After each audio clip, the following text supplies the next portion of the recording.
আজ আমাদের আলোচ্য বিষয় হচ্ছে খ্রিস্টপূর্ব ষষ্ঠ শতকে ভারতবর্ষের বুকে গড়ে ওঠা ষোড়শ মহাজনপদ। খ্রিস্টপূর্ব ষষ্ঠ শতকে আর্যাবর্তে ও উত্তর ভারতে কোনো কেন্দ্রীয় শক্তি ছিল না। ছোট ছোট 16টি মহাজনপদ ভারতবর্ষের বা উত্তর ভারতের শাসনভার গ্রহণ করেছিল। এই রাজ্যগুলোর কথা আমরা জানতে পারি বৌদ্ধ গ্রন্থ অঙ্গুত্তর নিকায় এবং জৈন গ্রন্থ ভগবতী সূত্র ও হিন্দু পুরাণ থেকে। এবারে আমরা এই ষোড়শ মহাজন পদের অবস্থান সম্পর্কে জানব এবং মহাজনপদগুলির রাজধানী সম্পর্কে জানব এবং মহাজনপদগুলির রাজধানীকে কি করে সহজে মনে রাখতে পারি সে বিষয়ে আমরা শিখে নেব। ভারতবর্ষের ম্যাপ আমি আগেই বোর্ড ওয়ার্ক করে নিয়েছি বোঝানোর সুবিধার্থে। ধরে নেওয়া যাক এখানে ভারতবর্ষের ম্যাপ রয়েছে। এই সীমানার বাইরে আছে পাকিস্তান। ভারতবর্ষের বাইরেও দুটো মহাজনপদ ছিল, কম্বোজ ও গান্ধার। তারপরে বিহারে অনেকগুলো মহাজনপদ ছিল, ব্রিজি,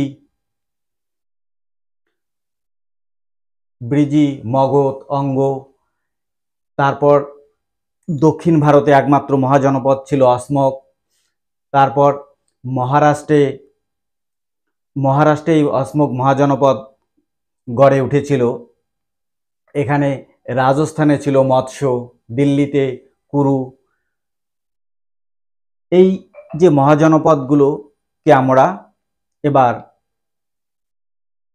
অবস্থান কোনটার কোথায় অবস্থান এবং রাজধানী কোথায় খুব সাধারণভাবে আমরা মনে রাখার চেষ্টা করব। প্রথম মহাজনপদটি হচ্ছে কাশী। কাশীর আমরা মনে রাখব কাশীবাসী, অর্থাৎ কাশীর রাজধানী ছিল বারাণসী। কোশলের এই কাশীর অবস্থান ছিল বেনারসে, বর্তমান বেনারসে। কোশলের অবস্থান হচ্ছে অযোধ্যায়। কোশলের রাজধানী কোশল এসকে, শ্রাবস্তী ও কুশাবতী, এভাবে মনে রাখব। পূর্ব বিহারে অঙ্গের অবস্থান, অঙ্গের রাজধানী ছিল চম্পা। চম্পা আমরা এভাবে মনে রাখব। চম্পার আগের নাম ছিল মালিনী।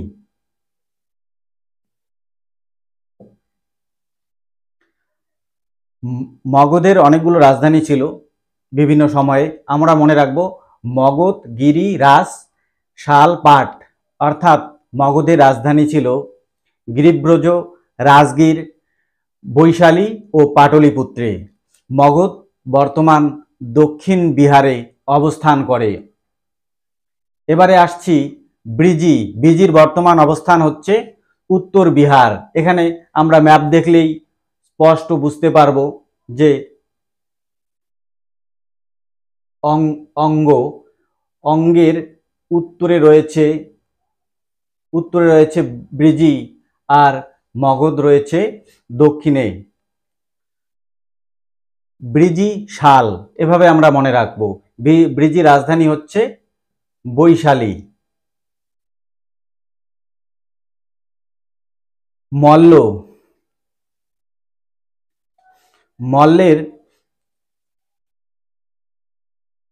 মল্লের রাজধানী হচ্ছে কুশীনগর ও পাবা। আমরা মনে রাখবো মল্লের নগর পাপ। কুশীনগর, পাবা। এক্ষেত্রে একটা ঘটনা খুব গুরুত্বপূর্ণ। গৌতম বুদ্ধের যে লাস্ট মিলটা গ্রহণ করেছিল এই পাবা থেকে। চুন্দ নামে এক ব্যক্তির কাছে তিনি শূকরের মাংস খেয়েছিলেন এবং পাবাতে খেয়ে কুশীনগরে গিয়ে মারা যান। এবারে আমরা মনে রাখবো চেদি শক্তি। চেদির রাজধানী ছিল শক্তিমতি।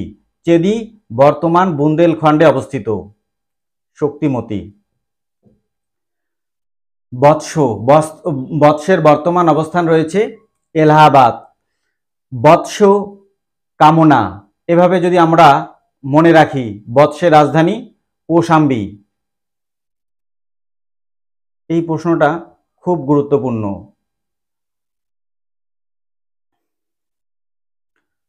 কুরুর বর্তমান অবস্থান হচ্ছে দিল্লি। কুরু ইন্দ্রা। কুরু রাজধানী হচ্ছে ইন্দ্রপ্রস্থ।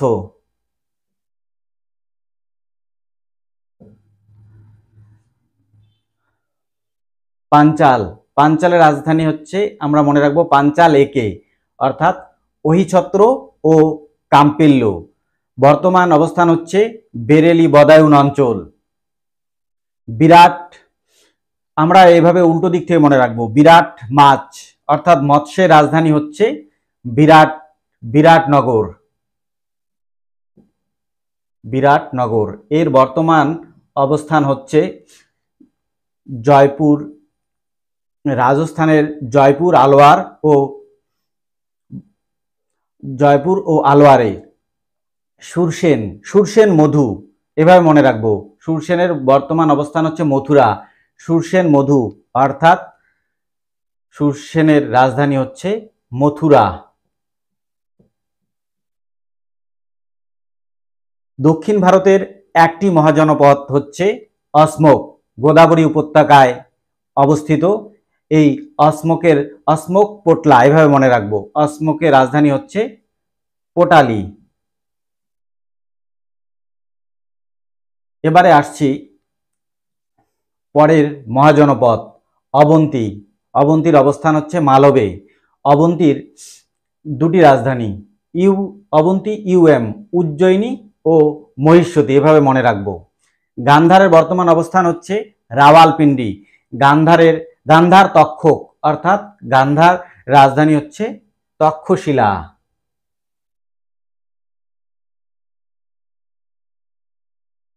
কম্বোজের বর্তমান অবস্থান হচ্ছে পশ্চিম কাশ্মীর, কম্বোজ রাজ, এভাবে মনে রাখবো। আর কম্বোজের রাজধানী হচ্ছে রাজপুর।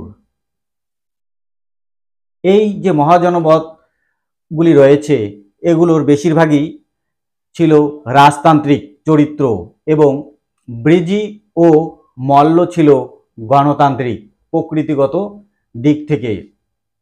এবারে আমরা কোশল রাজ্যের একটা ঘটনা সম্পর্কে জানব।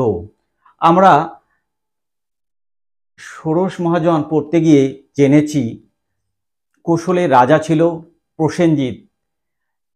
রাজা প্রসেনজিৎ শাক্য বংশে বিবাহ করার জন্য মনস্থির করেছিলেন, কিন্তু শাক্যরা তাদের কোনো কন্যাকে অন্য গোত্রে দিতে রাজি ছিলেন না। কিন্তু শাক্যরা কোশলরাজ প্রসেনজিৎকে এ ব্যাপারে নাও করতে পারেনি। তাই তারা কৌশলে অভিজাত মহানামার কন্যা বাসব ক্ষত্রিয়ার সঙ্গে প্রসেনজিতের বিয়ে দেন। এই বাসব ক্ষত্রিয়া ও প্রসেনজিতের বীরভূর নামে এক সন্তান হয়। আর বাসব ক্ষত্রিয়ার পরিচয় গোপন রাখা হয়। ঘটনাচক্রে একদিন বীরভূর মামার বাড়িতে যান এবং মায়ের পরিচয় জানতে পারেন। এই ঘটনায় ক্ষুব্ধ হয়ে প্রসেনজিৎ স্ত্রী ও পুত্রকে ত্যাগ করেন। আর গৌতম বুদ্ধ ছিলেন প্রসেনজিতের একজন খুব সুহৃদ। তিনি বুঝিয়ে সুঝিয়ে প্রসেনজিৎকে স্ত্রী আর পুত্রকে ফিরিয়ে আনতে অনুরোধ করেন। শেষে গৌতম বুদ্ধের অনুরোধ রক্ষা করেছিলেন কৌশলরাজ প্রসেনজিৎ। আর একটা ঘটনা আমরা এবারে জানব।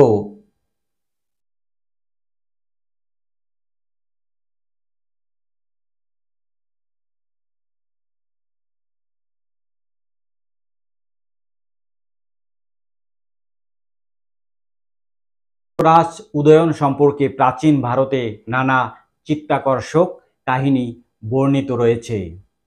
বৎসরাজ ছিলেন উদয়ন, অবন্তীরাজ ছিলেন পদ্মত। অবন্তীরাজ এবং বৎসরাজ উভয়কে হিংসা করতেন। অবন্তীরাজ পদ্মত জানতেন যে সম্মুখ যুদ্ধে বৎসরাজ উদয়নকে হারানো কঠিন, তাই তিনি একটা কৌশল অবলম্বন করেন। এখানে আমরা ম্যাপের মধ্যে দেখতে পাচ্ছি অবন্তী আর বৎস পাশাপাশি রয়েছে। অবন্তীরাজ পদ্মত কি করলেন, এরকম একটা পজিশনে একটা কাঠের হাতি বানিয়ে রাখলেন এবং তার ভেতরে ৬০ জন অস্ত্রধারী সৈন্যকে আত্মগোপন করে রাখলেন। উদয়নের খুব শিকারের নেশা। হাতি শিকার করতে গিয়ে ভুল করে হাতি শিকার করতে এসেছিলেন এই কাঠের হাতিকে।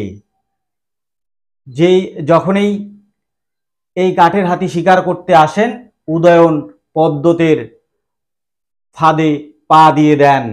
এখান থেকে ৬০ জন অস্ত্রধারী সৈন্য উদয়নকে বন্দি করে ফেলে। পরিশেষে অবন্তীরাজ পদ্মত উদয়নকে একটা শর্ত দেন।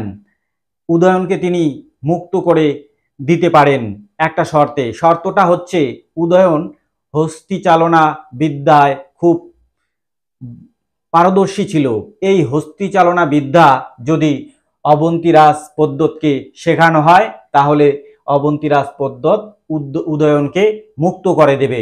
উদয়ন শেখাতে রাজি হলেন এবং বললেন যে অবন্তীরাজ পদ্মতকে ছাত্রসুলভ নমনীয় ভাব দেখাতে হবে। অবন্তীরাজ পদ্মত তাতেও রাজি হলেন। পদ্মত চাইলেন যে এই বিদ্যা রাজ পরিবারের বাইরে কেউ যেন না শেখে, আর তিনি নিজেও শিখবেন না। তিনি কৌশল করে তার কন্যা বাসবদত্তার পরিচয় গোপন রেখে পর্দার আড়ালে তাকে পূজ্য সেজে উদয়নের সঙ্গে হস্তি শিকার বিদ্যা বা শিকারের কলা কৌশল শেখাতে লাগলেন। কিন্তু ঘটনাচক্রে উদয়নের কাছে অবন্তীরাজ পদ্মতের কন্যা বাসবদত্তার পরিচয় গোপন থাকেনি এবং উদয়ন এবং বাসবদত্তা একে অপরের প্রেমে পড়ে এবং তাদের পরিণয়ও হয়েছিল। এই যে ঘটনাটি প্রেম ও পরিণয়ের উদয়নের সঙ্গে বাসবদত্তার, এই ঘটনাটি ভাসের স্বপ্ন বাসবদত্তা যে নাটক রয়েছে তার কাহিনী। পরিশেষে একটি কথা বলতে চাই, আমার এই ভিডিওগুলো আপনাদের যদি পছন্দ হয় তাহলে লাইক করবেন, শেয়ার করবেন এবং সাবস্ক্রাইব করে দেবেন। ধন্যবাদ।